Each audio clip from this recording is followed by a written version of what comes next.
હનુમાનજી નિશ્રામાં પહોંચી આપણે અલૌકિક ઉર્જાનો અનુભવ તો કરી જ લીધો છે, પણ હવે સમય છે આજના દિવસનો મહિમા જાણવાનો।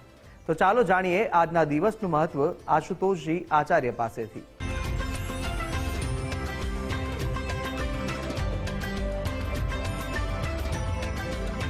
શ્રી ગણેશાય નમઃ। તપોભૂમિ ગુજરાતમાં આપ સર્વ દર્શકોનું હાર્દિક સ્વાગત છે। આજે આપણે વાત કરીએ દિન મહિમામાં। આજે તારીખ થઈ રહી છે 27 જાન્યુઆરી 2024। આજનો વાર બની રહ્યો છે શનિવાર। આજની જો તિથિની વાત કરવામાં આવે તો આજે તિથિ બની રહી છે પોષ વદ બીજ। આજનું જે નક્ષત્ર બની રહ્યું છે આશ્લેષા નક્ષત્ર બની રહ્યું છે। આજના યોગની વાત કરીએ તો આજે આયુષ્માન યોગ બની રહ્યો છે અને આજનું કરણ એટલે તૈતિલ કરણ। રાશિની વાત કરીએ તો આજે બપોરે 1 વાગ્યા સુધી કર્ક રાશિ રહેશે, અર્થાત જે બાળકનું અવતરણ બપોરે 1 વાગ્યા સુધીમાં થાય એની જન્મ રાશિ કર્ક રહેશે, જેના વર્ણના અક્ષરો છે ડ અને હ। તે પ્રમાણે નામકરણ કરવું શુભ અને હિતાવ રહી શકે। ત્યારબાદ અવતરિત થનાર જાતકોની જન્મ રાશિ સિંહ ગણાશે, જેના વર્ણના અક્ષરો રહેશે મ અને ટ। તે પ્રમાણે નામકરણ કરવું શુભ અને મંગલકારી નીવડે। વાત કરીએ આજના દિવસના સૂર્યોદય અને સૂર્યાસ્ત વિશે। આજે સૂર્યોદય સવારે 7 કલાક અને 14 મિનિટે રહેશે, જ્યારે સૂર્યાસ્ત સાંજે 6 કલાક અને 28 મિનિટે રહેશે। હવે જાણીશું આજના દિવસના શુભાશુભ મુહૂર્તો। જાણીએ શુભ મુહૂર્ત। આજે અભિજીત મુહૂર્તનો સમય બપોરે 12 કલાક અને 30 મિનિટથી પ્રારંભ કરી બપોરે 1 કલાક અને 14 મિનિટ સુધી રહેશે। જાણીએ રાહુ કાલમ। રાહુ કાલમનો સમય સવારે 10 કલાક અને 7 મિનિટથી પ્રારંભ કરી 11 કલાક અને 2 મિનિટ સુધી રહેશે। જાણીશું વિજય મુહૂર્તનો સમય। વિજય મુહૂર્તનો શુભ સમય બપોરે 2 કલાક અને 40 મિનિટથી લઈ બપોરે 3 કલાક અને 24 મિનિટ સુધી રહેશે। આ શુભ મુહૂર્તમાં કરેલા શુભ કાર્ય હંમેશા લાભપ્રદ સાબિત થતા હોય છે। જાણીએ આજના દિવસના ઉપાય વિશે। આજે બજરંગ બાણ સ્તોત્રનો પાઠ કરવો અને કોઈ ભૂખ્યાને ભોજન કરાવવું આપના માટે આજે મંગલકારી ઉપાય સાબિત રહેશે। આપનો દિવસ શુભ રહે।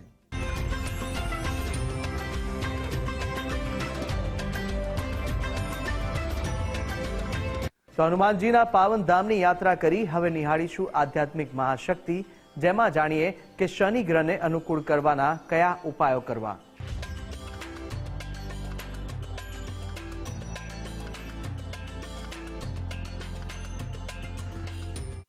આધ્યાત્મિક મહાશક્તિમાં આજે જાણીએ શનિ ગ્રહને મજબૂત કરવાના કે અનુકૂળ કરવાના કેટલાક ઉપાયો, જેના કારણે જે લોકોને જીવનમાં પનોતી ચાલે છે, કુંડલીમાં શનિનો શાપિત યોગ હોય, મહાદશાથી પીડાતા હોય, એવા તમામ લોકો જેને કુંડલીમાં શનિની પીડા છે, તો એ તમામ લોકો માટે આ કેટલાક ઉપાય જે કરવાથી લાભની પ્રાપ્તિ થઈ શકાય। જો તમારી કુંડલીમાં શનિ નબળો હોય અથવા ઓછામાં ઓછા કહેવાય છે શનિ જ્યારે નબળો હોય ત્યારે શનિ ક્યારેક અસ્તનો હોઈ શકે, શનિ નિમ્નનો હોય, નબળો હોય, પાપ ગ્રહ છે શનિ જ્યારે સૂર્યની સાથે બેઠો હોય સંઘર્ષ યોગ બનાવતો હોય, જ્યારે ચંદ્રની સાથે બેઠો હોય વિષયોગ બનાવે છે, રાહુની સાથે શાપિત યોગ કરે છે, તો આમ જે ગ્રહોની સાથે આ શનિ ગ્રહનું કોમ્બિનેશન થાય છે જેના કારણે કેટલાક દોષો પ્રગટ થતા હોય છે અને દોષોના કારણે જે તે સ્થાન રિલેટેડ વિષયોમાં તકલીફોનો અનુભવ કરવો પડતો હોય છે। તો શનિને સાનુકૂળ કરવા માટે ઓછામાં ઓછા 19 શનિવારનું વ્રત કરવું મંગલકારી સાબિત થાય છે। 19 શનિવારનો ઉપવાસ કરવો અને શનિ મહારાજની આરાધના કરી, હનુમાનજી મહારાજના મંત્ર જાપ કરી એમના ચરણમાં તેલ સિંદૂર ચડાવવું, આ એક શુભ માંગલિક પ્રયોગ છે કે જેને કરવાથી શનિ ગ્રહ સાનુકૂળ બને છે। શનિ ગ્રહની શુભ સ્થિતિ મજબૂત કરવાથી જીવનમાં સમૃદ્ધિ, ઐશ્વર્યની પ્રાપ્તિ થાય। હવે વાત કરીએ જો તમારી કુંડલીમાં કોઈ આ સ્થિતિમાં શનિ છે, આર્થિક સ્થિતિ ઉપર પ્રઘાત થઈ રહ્યો છે, તો આપે એક મહત્વનું કાર્ય કરવાનું। દર શનિવારે સૂર્યાસ્તના સમયે ખીજડાના વૃક્ષ નીચે, જેને શમી પણ કહેવાય છે, શમી વૃક્ષની નીચે એક માટીના કોડિયામાં તલના તેલનો દીવો કરવાનો છે। એની જ્યોત પશ્ચિમ દિશામાં રાખવાની છે। પણ એ જ્યોત માટે જે વાટ બનાવશું એ કાળા કલરના દોરામાંથી અથવા તો રૂને કાળા રંગથી રંગી દિવેટ બનાવી કાળા રંગથી રંગી અને ત્યારબાદ એને તેલમાં ડબોળી પછી દીપ પ્રજ્વલિત કરવો પશ્ચિમાભિમુખ. આમ ઓછામાં ઓછું 21 શનિવાર જો કરવામાં આવે આર્થિક પ્રગતિ અવશ્ય બને છે. શનિ મહારાજની કૃપા ઉતરે છે. જીવનમાં જ્યાં નડતર રૂપ હોય ત્યાંથી એ પોતાની કુદ્રષ્ટિને શાંત કરે છે. શનિવારના દિવસે કાળા વસ્ત્ર અર્થાત ઘેરા રંગના શ્યામ વર્ણનું વસ્ત્ર વાદળી વસ્ત્ર ધારણ કરવું પણ શનિ માટે સાનુકૂળ થાય છે. એનાથી શનિ અનુકૂળ બને છે. કાળા વસ્ત્ર શનિવારે ધારણ કરવા. શનિવારના દિવસે ખાદ્ય પદાર્થ ખાસ જેમાં તેલની સાથે તેલ વપરાણું હોય એવા ખાદ્ય પદાર્થોનું દાન કરવું એ પણ મંગલકારી છે. શનિના માટે શનિના મંત્રનો જાપ કરવો. શનિનો વૈદિક મંત્ર સંજો દેવી રવિશ્ર આપો ભવંતુ પિતયે સંજો રવિશ્રવંતુ નઃ આના મંત્ર જાપ કરવા. શનિ મંત્ર જાપની સંખ્યામાં વિડંબના એ છે કે ક્યાંક 23,000 બેઝિક જપ કયા છે તો ક્યાંક 27,000. કળિયુગમાં આપણે કળિયુગમાં છે તો એના 4 ગણા જાપ કરવા જોઈએ તો 92,000 અથવા તો 1,08,000 મંત્ર જાપ કરવા જેનાથી શનિ ગ્રહ સાનુકૂળ બને છે. એનો દશાંશ હવન કાળા તલથી કરવો એ ખૂબ જ લાભપ્રદ સાબિત થતું હોય છે. શનિ મહારાજને પ્રસન્ન કરવા માટે કાળા તલનો પ્રયોગ ખૂબ જ મંગલકારી છે. શનિના વૈદિક મંત્ર ઉપરાંત પૌરાણિક મંત્ર છે નીલાંજન સમાભાસમ રવિપુત્રમ યમાગ્રજમ છાયા માર્તંડ સંભૂતમ તમ નમામિ શનિશ્ચરમ.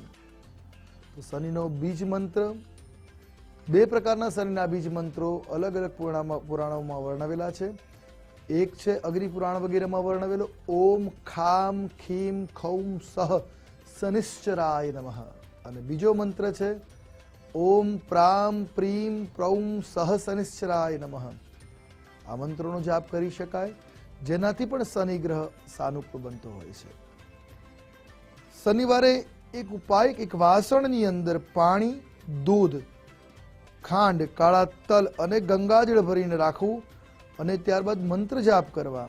પછી પશ્ચિમ દિશા તરફ મોઢું રાખીને પીપળાના મૂળ પર એ જળનો અભિષેક કરી દેવાનો છે. આમ કરવાથી કુંડળીમાં શનિ ગ્રહની સ્થિતિ મજબૂત બને છે.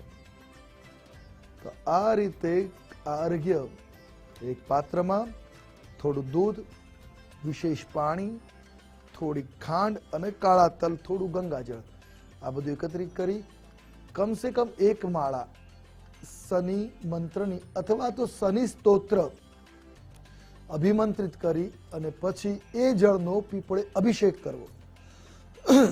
એનાથી પણ શનિ સાનુકૂળ બને છે.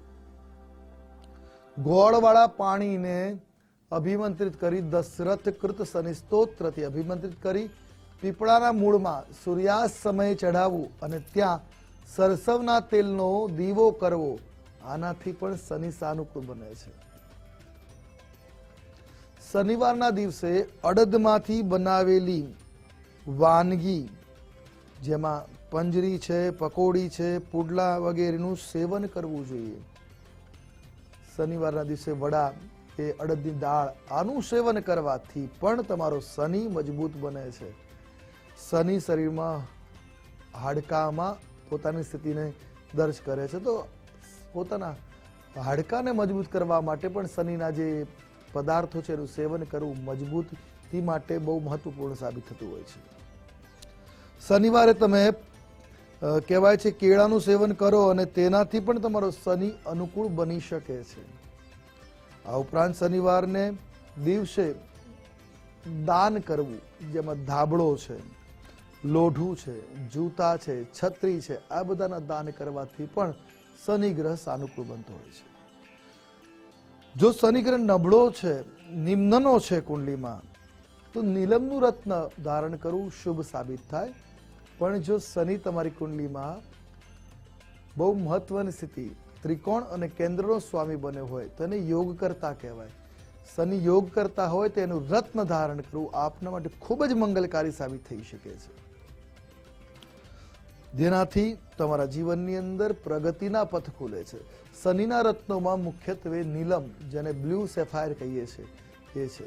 ઉપરત્નોમાં બ્લેક સ્ટોન અને સૌથી સરળ અને મહત્વપૂર્ણ છે એમેથિસ્ટ, જાંબલી રંગનું, એને જામુનિયા પણ કહેવામાં આવે છે. આ રત્ન ધારણ કરવું મંગલકારી સાબિત થાય છે. નીલમ સિવાય તમે શનિના ઉપરત્ન જામુનિયા, નીલી, કાળો અકીક, લાજાવર્તને પણ ધારણ કરી શકો. આ બધા રત્નો જે છે શનિને ડેડિકેટ કરે છે, શનિ ગ્રહનું પ્રતિનિધિત્વ કરે છે. શનિ ગ્રહની જે ઉર્જા છે એ રત્નો પોતાની અંદર આત્મસાત કરી અને તમારા શરીરને એ ઉર્જા પ્રદાન કરતા હોય છે. રત્ન એટલા માટે ધારણ કરવાના હોય.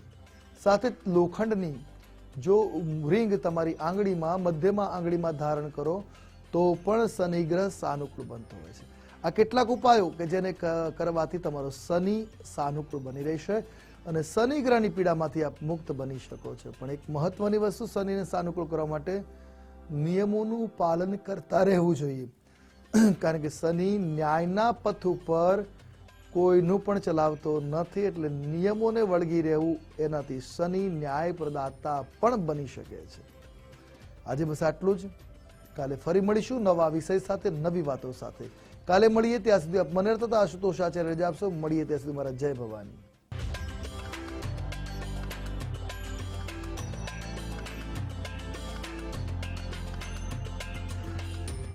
તો દર્શક મિત્રો, આજે શનિવારે જાગૃતદેવ હનુમાનજીના દર્શન કરી આશીર્વાદ મેળવી આજના દિને આપણે શુભત્વ પ્રાપ્ત કરવાની અનુભૂતિ પણ કરી છે.